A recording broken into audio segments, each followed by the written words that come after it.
Hello, patrons. It is Chris Spangle. Thank you for joining me here today.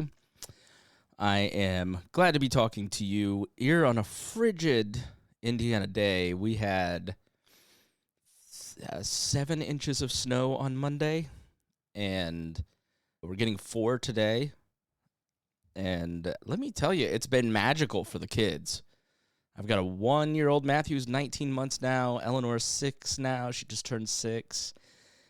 And when you're, like, when I was single and working downtown, snow was just the biggest hardship. Trying to get to work, you got to dig your car out. I don't have a garage. We do have a garage now, but it's just full of junk. It's become like a messy storage unit that I need to clean up. Just such a big pain in the butt. And then you have kids, and it's still a pain in the butt, but the 6-year-old, she was out there for 5-6 hours and playing with her little best friends next door, and Matthew's watching. Eleanor is a lot like my wife, who loves the cold, loves snow, loves to be adventurous, doesn't mind a little discomfort. I'm the exact opposite. The Spangle family tradition is to be comfortable at all times in any way possible, even if it breaks social norms. We are built for comfort, not for speed, that's for sure. Little Matthew, who looks just like me and acts just like me, no, he's much more positive and happy. He's got that from his mom. But he loves to be comfortable. He loves to sit in the chair with me and watch The Sopranos. That's right. No Bluey in our household, just Sopranos. He will walk outside and then immediately just start crying because it's stinging his little face. Monday, she gets home from her dad's, and he's just so excited to be around her that he wanted to be outside with her, and it was very cute, trying to have a snowball fight with each other, then coming in and having hot chocolate. It's just that I hate that feeling, and I always did. I never was like a snowbird, but that sweating under your coat. You'd go out and play as a kid, and you'd sweat under your coat like crazy, and you'd come in and you'd just be soaking wet, and you'd be hot, really hot in some parts of your body, and really cold in other parts of your body, so you'd have to take a shower to cool it all. I just can't stand it. The city of Indianapolis, so I live downtown, uptown, like 20 blocks from downtown. If you were in the suburbs, you'd say, where does Spangle live? You'd say downtown. But some people quibble if we're downtown or a true suburb or whatever.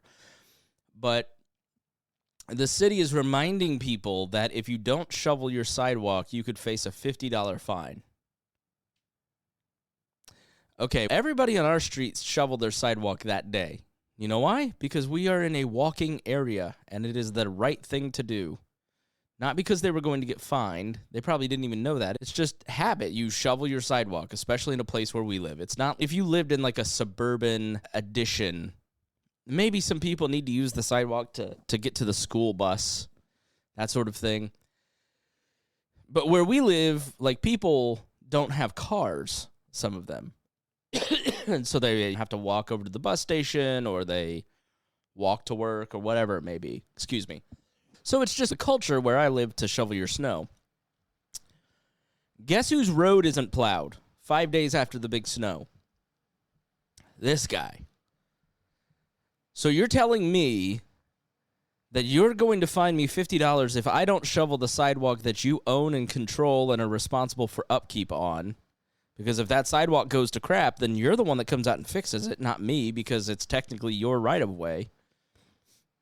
I have to maintain that or face a fine, and you get the right to completely ignore my street.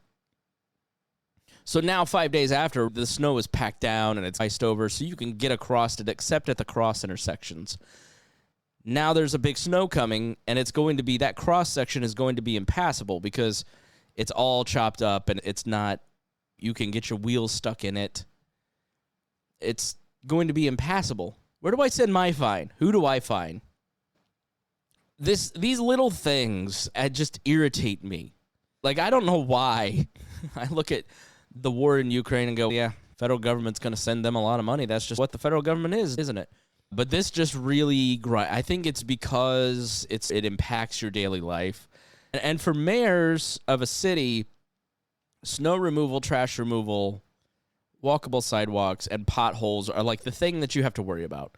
But if you were a mayor, you have to worry about the water system working and crime, and you have all these lists of things that you have to do and keep track of with all your different agencies.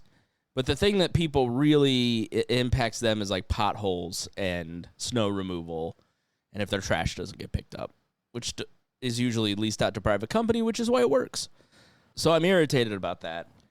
I'm irritated also about the reaction to people's houses burning down in California. We are in a new age of, we're at a new degree of a lack of empathy for other people. And this is one of the things that I think, it's not Trump's fault, but he's definitely a big contributor to it. It seems like in the Trump era, we have gotten away from trying to maintain any sense of unity. Because I heard Ben Shapiro talk about this years ago. We on the right got tired of lecturing the left on how they ought to act, so we just started acting like them.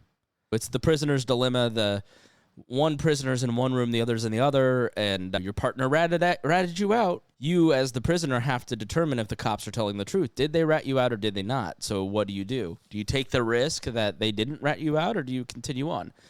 Right? The right forever, I think, took the risk of we're going to, during the Bush years at least, we're going to at least try to have a higher, we're going to tamp down. William F. Buckley set this template in the 60s. We're going to tamp down the John Birchers and the conspiracy theorists, and we're going to comport ourselves with a sense of dignity.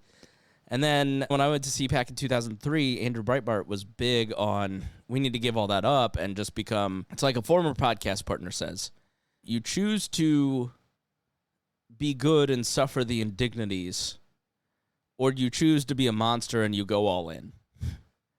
And I think the left and the right at this point have chosen we're just going to be a monster to the other side. So when at Jimmy Carter's funeral, Barack Obama and Donald Trump are laughing with each other and finding some common ground and treating each other like human beings, each side goes, this game's rigged. They're all in on it together. They must have been lying that they hated each other. You're a sellout and a traitor for liking the other side. No, that's actually how it's supposed to be. You have tough stances where you share your beliefs and you're in the battle of ideas and you like each other and you get along and you can agree to disagree without actually wanting to murder the other side. But it's just the cynicism and anger and ugliness has crept into everything. Every tragedy now is a conspiracy theory. They are working overtime. They have so many people that they are pulling a psyop like 3 times a week. I want to see the headquarters of they, because they are amazing. Every global catastrophe, not only are they sending money to Israel and to the Ukraine, they are also starting wildfires in California, and they are also assassinating CEOs, and they are also it's just amazing what they can accomplish. So whatever underground layer they have their headquarters in, it must be amazing. When they get together and they start planning out their goals for the year, who they're going to kill, what they're going to disrupt, what they're going to steal, that must be one hell of a whiteboard, because they're up to 3 things a week. It almost stretches the bounds of reality, but I don't want to talk crazy or anything. They are setting forest fires left and right. And if it's not the evil, I guess it is the evil conspirators behind every action that takes place in the universe, because they're controlling it. So if a migrant sets a fire, or just a random American, specifically like a poor American or a minority, that person is working for they. So there's no autonomy it's all part of a conspiracy. California and LA is on fire right now, specifically Pasadena with a big fire. There's a video of it starting apparently from an airport, and you see it taking off. It's in the middle of the woods. And I know it's weird because it's not really fire season, I don't believe. There's a great episode that we did years ago on wildfires. So if you search through the feed, you can go back and listen to that and some of the causes that California's policies set forth that allow these wildfires to take place. I can't remember if I did it or Hody did it, but it's a full breakdown of the policies there that have led it to go from fire season to fire season all year round. So in January, there's major forest fires. And this is a bad one. We're on a pace to be half the cost of Katrina, the biggest catastrophe in American history, believe bigger than 9/11. And if it gets the right wind shift, this could dwarf Katrina.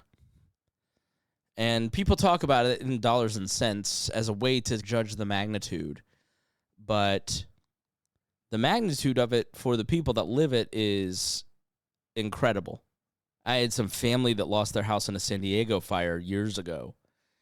And it's not just your house burning down. Your house burns down, think of all the things you'll lose. House is an accumulation of years of pay. Not just the equity that you have in the house, but also the years of stuff that you've bought, the memories and photos that can't be replaced, the teddy bears that your kids love, the memories that you are robbed of in an instant. It's all horrible. I all feel for anybody that loses their house in a fire. I think, unless they're rich, right? Then those people don't get any empathy or sympathy. And I know it's really easy for us to just look at comments on Paris Hilton's post about her house burning down and, oh, this just represents a small amount of people. And I don't know that it does anymore. I think we have always, or at least I have, taken for granted that the people that comment on things or the people that post things on social media are just a minority of the misfits that post on social media. I'm starting to think that those people are normal. Those are the average person. I just look at the death of the CEO and then the subsequent martyrdom of Luigi with no empathy for the man and a man's family who just lost their husband and kids, and the reaction to quote unquote rich people losing their homes in the hills of LA. There's a lot of regular people that lost their homes too. There's a lot of people who just go, well, they're Californians, so screw them. Because this is a blue state, not a red state. This is what they get. They love government, so here you go. I mean, I have seen that so often. I've seen it in our groups. I can't tell you what an inhumane view that is. I think our politics has to demand a view of the human being where every person is deserving of dignity, liberty, and a measure of respect. And so we are finding reasons to look at people and go, they're not deserving of liberty. They're not deserving of dignity. They're not deserving of respect. They're not deserving of a home. They're not deserving of a community. They really just need to die. I've done this thing for years where a lot of times you read a headline or you read a news article and you get the vibe that if Republicans didn't exist, the world would just be better. I saw scribbled on the side of a building, kill all landlords. Now that I work downtown, there's all these stickers everywhere about killing righty, basically. I hate that, and it's going to take us to really dark places. And I know you all listen because you understand this fundamentally. I think the people that listen to the show share my belief that we have to find a politics that maintains liberty and dignity. But I think it's easy to get caught up in Paris Hilton's rich and who gives a shit if her house burned down. I do. I feel bad for her. Just because we're all supposed to make fun of her, that doesn't mean that we should just rob her of everything and not care. And that's devastating. Not in these fires, you not only lose your house like in a regular house fire, you lose your entire community. I love my neighbors. We talk to our neighbors all the time. Those people will never be neighbors with those people again. So all those routines and rhythms and barbecues and Neighborliness is gone. The drive down the street to the little restaurant that you like, that restaurant is gone. You're facing a totally new life that you have to rebuild.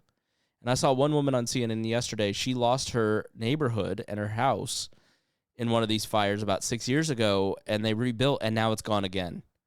And not just her neighborhood, but her entire town is gone. That's devastating, especially at a time in America where we cannot afford to lose communities. I just feel terrible for these people.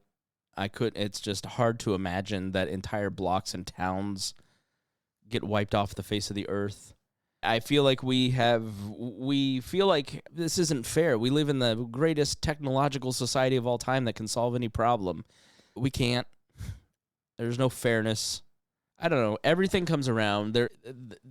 Even if you try to maintain this, you find yourself on some issues like a healthcare executive who's really one of the most loathsome people in our society. You find yourself going, I don't care. Not my circus, not my monkeys. But each one of these little drips that happens every week contributes to the society that our kids are going to grow up in, that they're going to inherit. And I think it's important to just maintain that mentality that what is the point of our politics? The point of government is to monopolize violence, centralize force, and protect the natural rights order, which is the spirit of the founding, limited government so people can flourish. The back alley in my neighborhood is plowed, and the front of my street is not, because the neighborhood association, the neighbors individually all shoveled their walk. The neighborhood association shoveled the back alley. The government has not shoveled the front. Humans are more efficient when they are organized in a non-violent manner. They are more efficient when they stop saying, I don't have to worry about that. The government will take care of it. What are we chasing after here? It's not even an argument now in the libertarian movement of, are we chasing more liberty? It's like we're fighting to get other libertarians to recognize humanity. How do you have a movement based on no monopolized violence, no coercion, no government setting and arbitrating the rules with people who don't recognize the humanity of other people? It's just, you can't do that. It doesn't work. So I know you all are all part of the solution, but I just wanted to come and touch base and say, continue to be part of that solution and be vocal about it. These people that lost their homes just because they're rich, the people that lose their lives just because they have a job that is abhorrent to the majority of society, they're still human beings. And other human beings can't treat them like property and remove their life, liberty, and property because we just don't like that this guy's a CEO of a health company. We should root for people to keep their communities, even if they're rich, because that's the right thing to do. And I think we're losing what the right thing to do is. On the job front, I'm finishing up my first week at the state's, I'm going to say the state's largest news outlet. I think the Indy Star has more circulation, but the IBJ, I think, has more respect by a mile.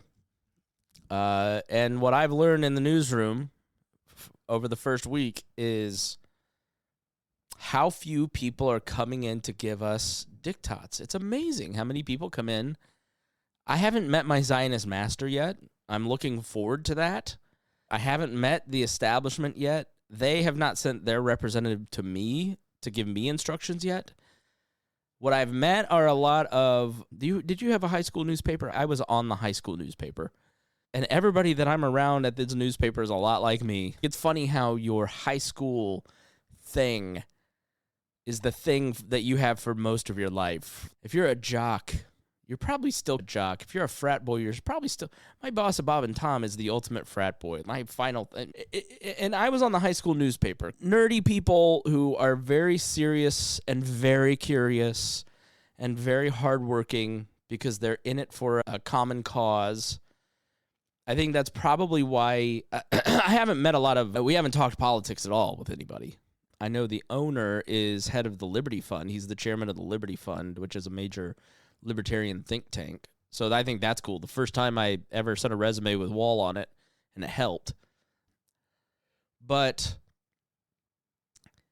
everybody that I'm around really takes ethics and accuracy seriously to the point that it's going to be hard for me to do some of the podcasting work that I do. You mean, you know me, I shoot from the hip, man.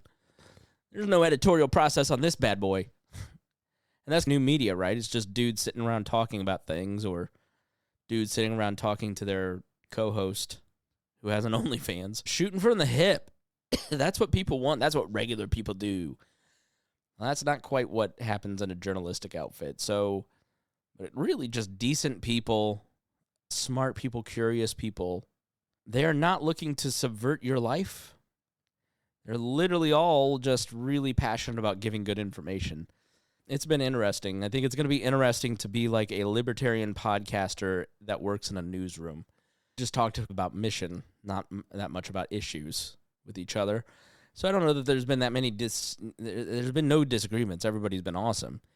But I will really only talk about it to you behind the paywall, just because I'm not going to give out any kind of insider secrets or anything like that. And I don't want to talk openly, publicly about some of this stuff, but you patrons are special. It's trusted people in a limited audience behind a paywall. So I'm going to talk about my job just a little bit, because I want you to get a sense too. I'm getting to go to a place that if like I were an NFL coach, everybody has an opinion about the NFL coach and how they operate their team. But very few people have gone and sat inside the locker room and been a part of an NFL team. Oh, we should fire the coach. Okay, give me the 15 reasons why you're informed enough on how or why that decision should be made. Where's your expertise? So I'm getting to bring an expertise that a lot of us are really curious about and talk about, but very few people are actually informed about. But you patrons are going to be informed. You're one of the elect. Stay tuned. Everybody's just been awesome. There's no Mao posters anywhere in there. There's not one Che Guevara t-shirt. Everybody's very professional. If anything, everybody's very community-minded. It's not ideologically driven. It's more driven by the common good, which I find very interesting. I think libertarians and Republicans need a healthy dose of common good. Common good is it's a Christian concept that is more about we need to institute practices, norms, laws that benefit the whole of the community, even if it is sometimes at the expense of the individual. And so in a place like a newsroom or in any office, you have people who are maximal on individual liberty and other people who are maximal on trample the rights on individuals to achieve the common good. And that's why people feel the way they do about healthcare. The individualistic, even though it's not, way is not working, so we need a more common good solution in massive healthcare expenditures. Everybody really thinks about it like people first, party second in a place like this.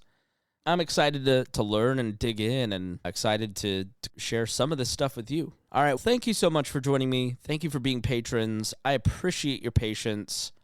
I appreciate your support. It means a lot to the Spangle family, to the We Are Libertarians family. We're not making much on ads these days, so your support is what pays for the hosting. And even though like Brian Nichols and Rimzo and Trisha and some of these people who've had podcasts Brian's still going. He's just not technically on the network. We're still basically operating the back end of his podcast for him. We still have the archives up for Hodie's shows and Trisha's shows and all that. So you guys fund keeping that stuff all going. You guys fund the different softwares that we use, help pay for the studio that we're in, help fund Low-Key Wall. So your dollars are still being put to maintaining the network, even if Boss Hog of Liberty and they have a studio, Brian has a studio, they've got equipment costs, they've got a patron that helps offset that. But the wall patrons offset the cost of all of their different hosting needs and tech support and URLs and websites and all that. I pay for all that for those guys because of your support. That's where the dollars go. I'm not really making a lot on it at this point. It's really, I'm subsidizing it a little bit. I totally get why several people have canceled just because I haven't been as frequent. But life got in the way, and I know a lot of you understand that. And I feel bad about it, that I'm podcasting right now once a month, twice a month.